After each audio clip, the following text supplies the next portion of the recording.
Today's focus will be working with Multimedia Artboard and Gouache. Gouache is one of my most recent finds in mediums.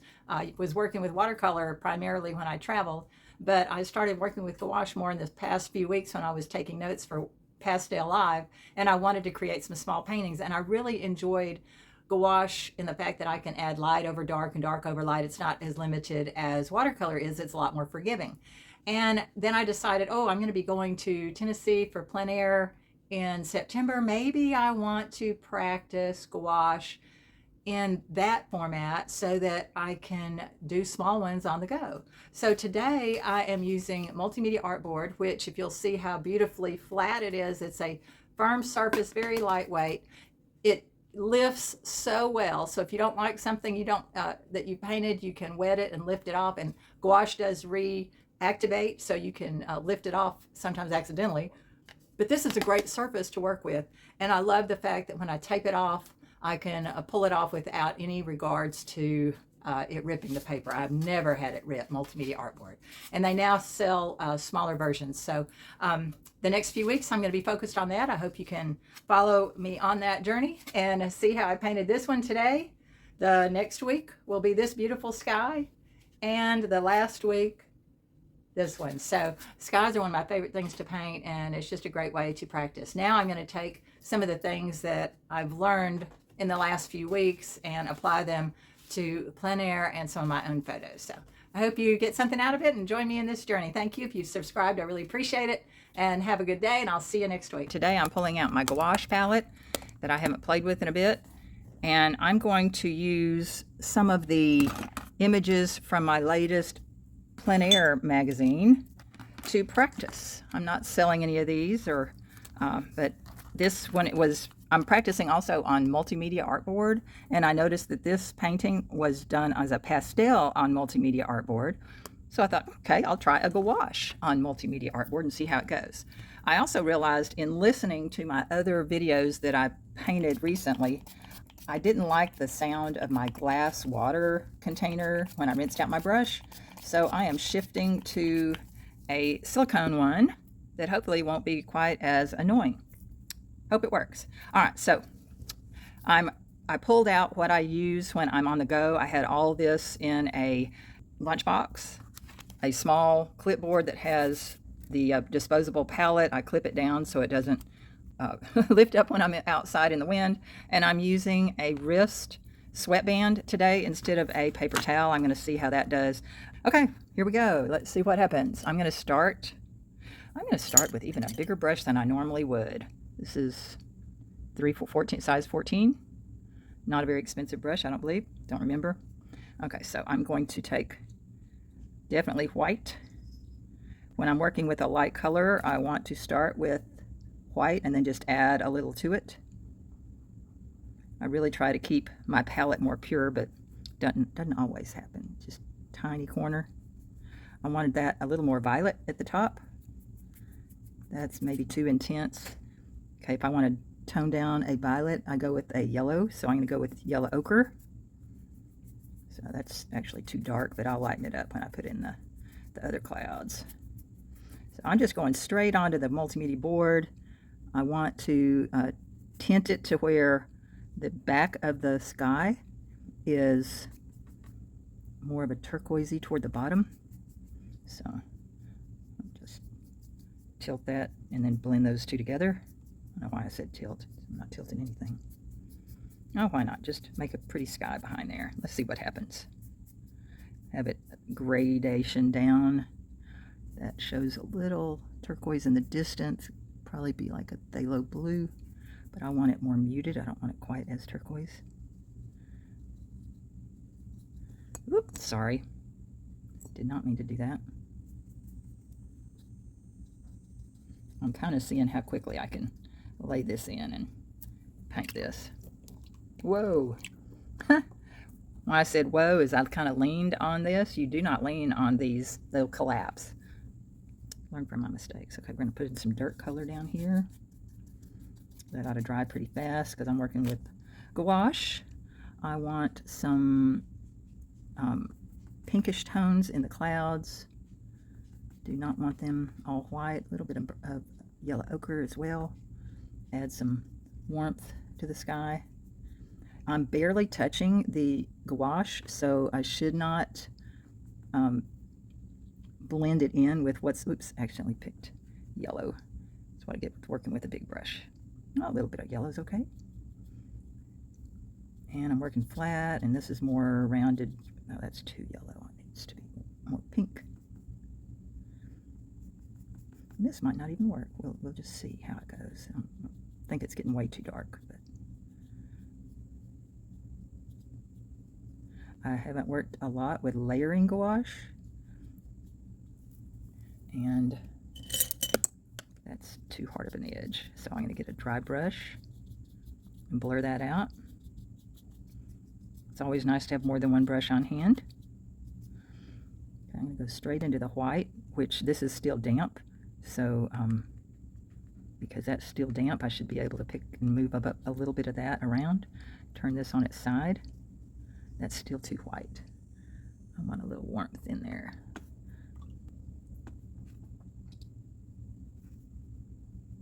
Too white.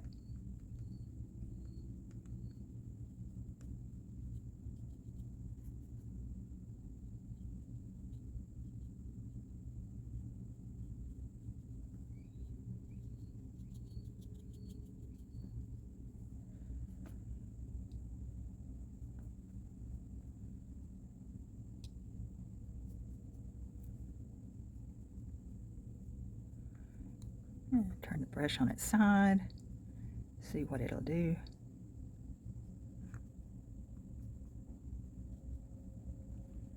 It still needs to be brighter, and it probably would have been if I hadn't done the blue first. So I'll come back with less yellow in my brush, but still not perfect. That is still not totally white. Don't want it to be. I did tape around the edges. I don't do that often, but I wanted a cleaner edge to this. I'm going to see if it turns out, then I'll make it a card and mail it to a friend. Okay, I want a little brighter. I have to tilt my head to see where the light really hits it. I don't like that pattern that I'm seeing right there, so I'm going to rinse off my brush, dab it dry, and blur that out. I'm going to pick up a little. What I do love about gouache, see, like this over here is dry. I can now re-wet it, and I can bring in some of that purpley tones that I had earlier, where it reflects.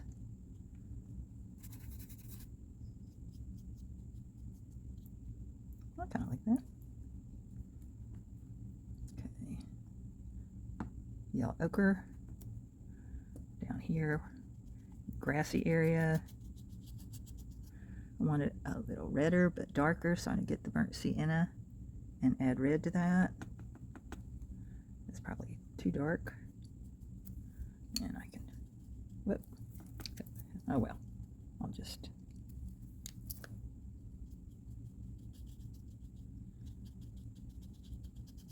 I want a little green mixed with my burnt sienna, and the yellow ochre is going to dull that green a little bit. Tap that in. It's a little too bright. I'm going to dull it some more, add a little orange to it.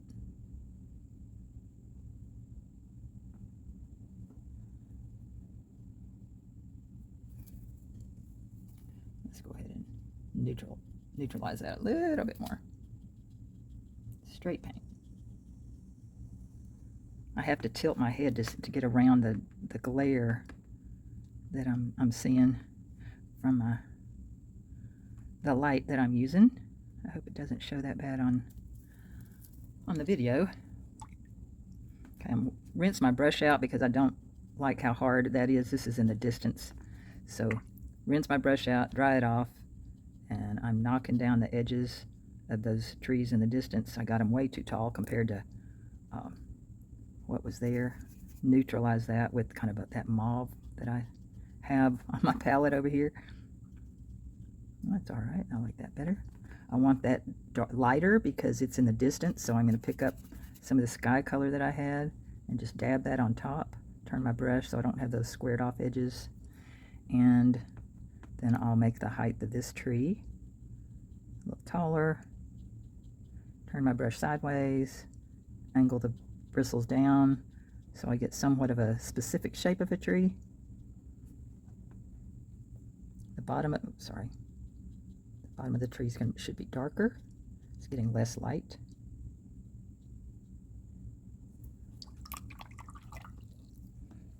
Okay, when I back away from the the glare, I can see my sky still needs more yellow and bright colors.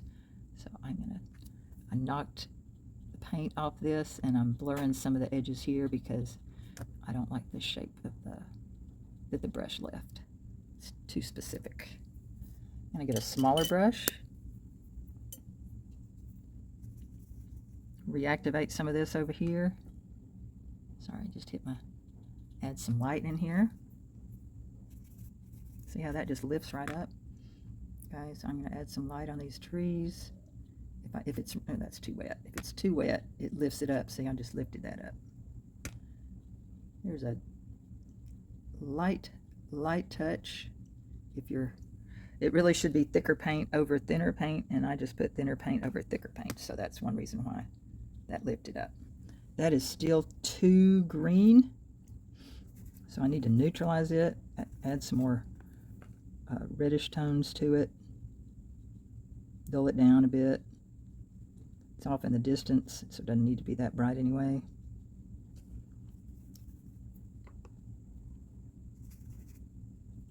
Cool it off, add a little bit of that sky color in there for some highlights. Okay, one thing I don't like about this tree, do you see how solid it is?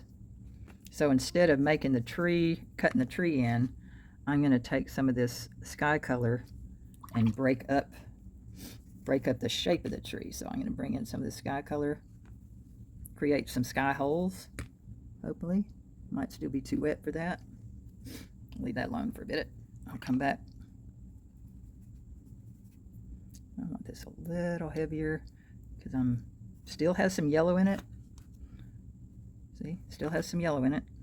It might not look like there's yellow in it, but it's warm. It's a warm yellow. It's a warm white. So I'm coming back and laying this in thicker.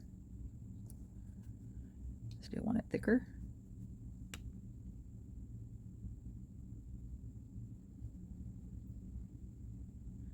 And if it gets too solid, again, I can hit it with a dry brush. Let's test that, see if it's clean enough. Okay. I'm just going to blur some of the edges of what I just put in to soften that, give it more cloud-like feel. That's a nice thing about gouache. All right, while I've got a little light on my brush, I can pick up a little more yellow. I'm going to be a little more strategic how I place this. Give it the tree a little more shape. I want the outside blurred. I don't like, oops, sorry, cord got hold. My brush hit the cord. I'm going to soften this. I'm going to just lift that up, move it in. Kind of scrub it a little bit. Multimedia Artboard I've used for a variety of mediums. I've used it with oil, acrylic, pastel. There is a board specific for pastel that they sell. Now, see, it looks too much like a Christmas tree. And now those two have grown together, so I'm going to put in a little bit more specific tree here. Make that a little darker at the bottom. This one can be in front a little bit more. That one's too dark. So I'm going to lighten it up a little bit, blur it out. Lighten things up, they'll go off in the distance. Okay. Ooh, got a lot of blue in that. But I want some cool in the shadows. Let's get it more. I added ultramarine glue in this mix.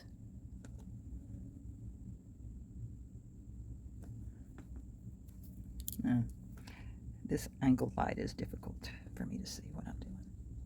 Sorry, don't mean to be Don't mean to be complaining. It's fun painting.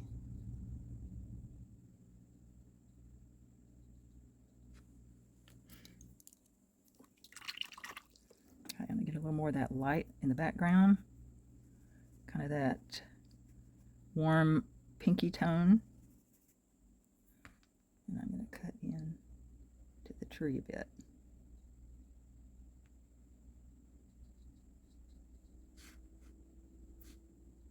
And break up the space in between. And down here. Actually, I think I'll bring that even further down.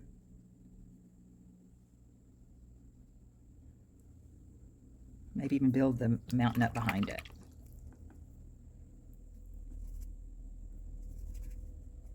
Mountain's pretty bright. Add a little bit of mountain color back there.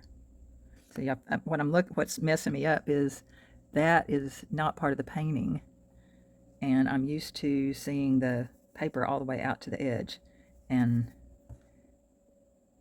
that's not the painting. That's masking tape.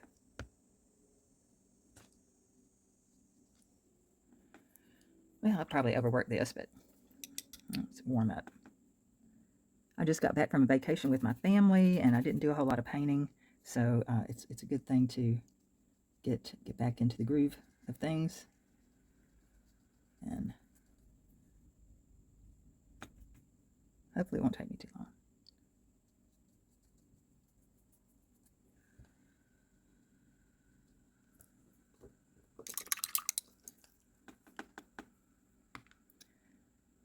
Okay. This painting was inspired by Susan Nicholas Gephart, awesome artist, and featured in the Plein Air Magazine, the current one. Well, you won't know what it is if I don't show you, huh? Okay. Let's see. Plein Air Magazine, what edition? Volume 12, Issue 4, August, September of 2022. Okay, so here is a quick painting, and this was just masking tape that I tried to get evenly spaced around. One of the things I love about Multimedia Artboard, it does take the tape really well, and I've never had any issue with pulling it off. And do you see how straight it is? It does not warp. So there's a teeny little painting. Yeah, that's not bad. I could even add pen to it if I wanted to. But I think I'll just maybe sign my name itty bitty teeny tiny, and that'll go in a card. I'll mail that off to a friend. I might send it to my aunt. She would like that. Hope you enjoyed it.